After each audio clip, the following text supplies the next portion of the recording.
જય શ્રી કૃષ્ણ, જય માતાજી. સ્વાગત છે તમારું અમારા નવા બ્લોગમાં. આજે તો પૂર્વાબેન તો બહુ જ રોવે છે, કવરાવે છે. અને આજ સવારના વાગી ગયા છે 9 અને મારે બનાવવાના છે લાડુ ઘીમાં, જે આપણે મેથીનો લોટ, બાજરાનો લોટ, ઘઉંનો લોટ બધું નાખીને મિક્સ કરીને. અને કિશનને જવાનું છે આજ હોસ્ટેલમાં મૂકવા માટે. આમ તો બધો નાસ્તો શેવડો ને બેવડો એ તો બધું બનાવી નાખ્યું કાલે. જો અહીંયા બધું મૂક્યું છે, ત્યારે કાંઈ હરખું નથી કર્યું. શેવડો ભરી લીધો, જે બીજો નાસ્તો તો બનાવીને ભરાઈ ગયો છે. અને હવે બાકી છે ખાલી આ. તો આપણે તૈયાર કરી લીધું છે બધું.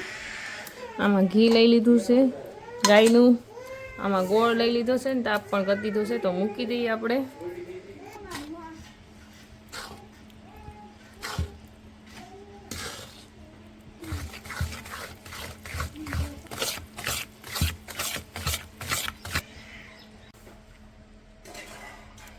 તો લોટ આપણો શેકાઈ ગયો છે. અંદર ખાંડ થોડીક નાખી દીધી, ગોળ નાખી દીધો અને ઘી તો શેષ તે આપણે થોડુંક ઉપરથી નાખી દીધું છે, જેથી કરીને ગોળ છે ગળી જાય, ખાંડ જરાક આખી પાકી રહે. એટલે આપણે ભગવાનને જે પ્રસાદમાં લાડુડી આવે છે એવો સ્વાદ આવશે, મગજની લાડુડી જેવો. એટલા માટે મેં થોડીક ખાંડ નાખી, નકર તો એકલા ગોળમાં જ બનાવું. આમ પણ ચોમાસું વાળું હવન છે, હવે તો ગરમી જવાની છે એટલે ગોળમાં સારું પડે.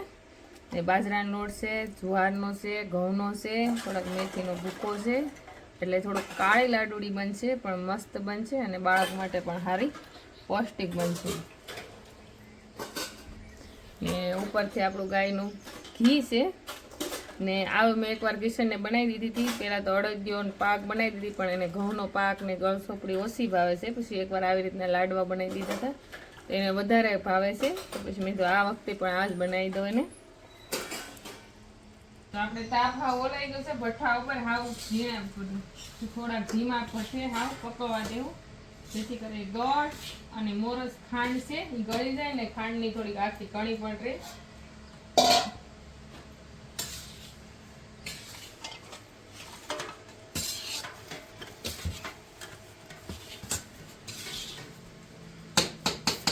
ને લાડવા આપણા બની ગયા છે.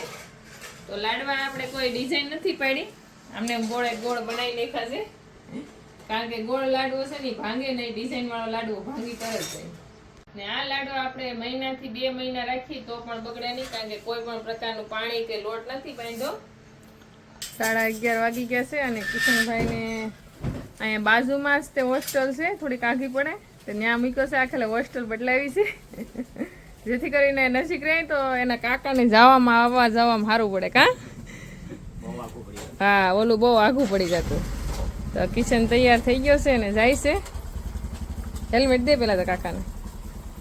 લાય બધી વસ્તુ હું અંબાઈ દઉં, તું બેસી જા. જય માતાજી. હો, જય પુત્રા દાદા.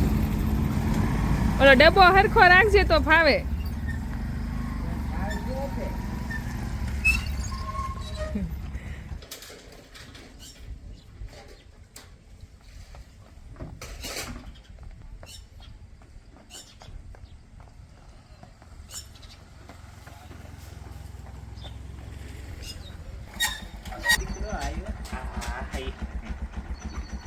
ક્યાં જાવું?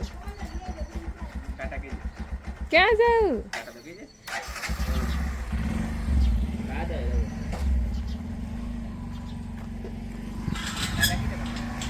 ટાટા.